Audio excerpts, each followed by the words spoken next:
the EpicVerse Podcast. But Apparently, yeah, go ahead. well, I was just gonna say, no, you go ahead and tell your story because I'm gonna segue into something because I think this is really funny because it happens to concern Thomas Jefferson, has nothing to do with UFOs. So you go. No, ahead. go ahead. Okay. Well, I thought this was funny because I've been reading a ton about like presidents and stuff like that, and I think it's funny because we recently watched the debates between Joe Biden and Donald Trump, and we watched the debates between Hillary Clinton and Donald Trump, and everybody was like, dude, he's savage and he's so mean and he was going in on these people. I want to share a quote. John Adams and Thomas Jefferson, when they were running against each other to see who would be president. Mm-hmm. This is an actual quote that John Adams said about Thomas Jefferson. He called him a founding father, mean-spirited, low-lived fellow, the son of a half-breed Indian squaw, sired by a Virginian mulatto father, and in an attack ad warned of the consequence of a potential Jefferson presidency. Murder, robbery, rape, adultery, and incest will be openly taught and practiced. The air will be rent with the cries of the distressed. The soil will be soaked with blood, and the nation black with crimes. Oh my gosh. Dude, John Adams went so hard. I just couldn't believe it. Like, that is like the most savage thing I've ever heard in my life. Yeah. Yeah. Damn. I couldn't believe it. I wouldn't want to have a rap battle with that guy. Jeez. No, dude. Yeah.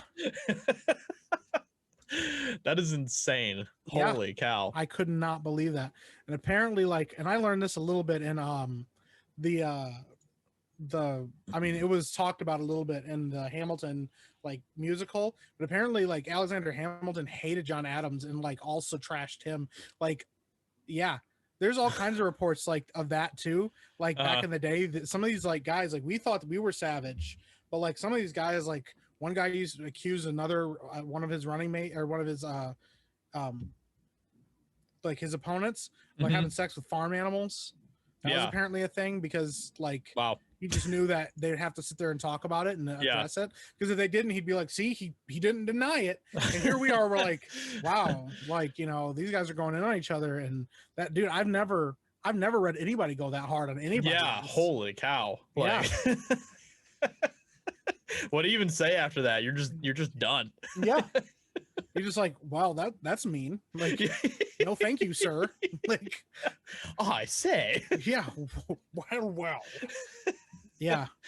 Well, I mean, they were super savage back then. There's stories of a lot of the founding fathers would get into fist fights when they were coming up with the Declaration of Independence and stuff. Oh yeah. Apparently Thomas Jefferson also did duels as well. That doesn't surprise me. Probably was kind of a common thing back then. Yeah, they're just let's go for it, bro. Let's just shoot each other. Wow. It's being crazy like this. Also, I know we're bouncing all over the place, but I'm sorry, I cannot get over how much people did not like John Adams. John Adams actually called Alexander Hamilton the bastard brat of a Scotch peddler. Oh no. And then considered his poverty in early life to be a personal failing.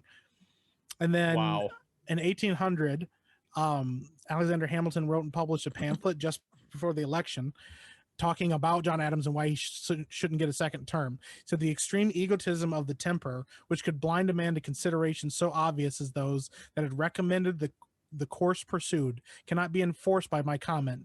It exceeded all that I had imagined, and shewed in too strong a light the vanity which I have ascribed to him existed to a degree that rendered it more than a harmless foible. Basically, he was just this guy is full of himself and a piece of garbage. And you know what didn't happen? John Adams didn't get a second term. Yeah, right. Mm-hmm. Yikes. What's going on with our presidents, dude? Yeah, right? Yeah. Yeah, no, I mean, it's kind of funny just how many of our presidents have been complete assholes, Yeah. We have a lot of asshole presidents, actually. Yeah. It's hilarious, dude. Well, dude, it's funny because I'm gonna go back to this a little bit too. Listen, I know we're bouncing all over the place. Yeah. I'm just having fun with it. Yeah. But apparently George Washington, there were so many reports of George Washington being shot on the battlefield, but like surviving, and nobody knows how. Really? I want to find if I can find exactly where it was about his coat. But Mhm. after one of the battle, there were 17 bullet holes in his coat, What? and he survived. And they don't know how he was. Here it is. I found it. Okay. Despite having 2 horses shot out from under him, history would be much different if George Washington was born a 90-pound weakling.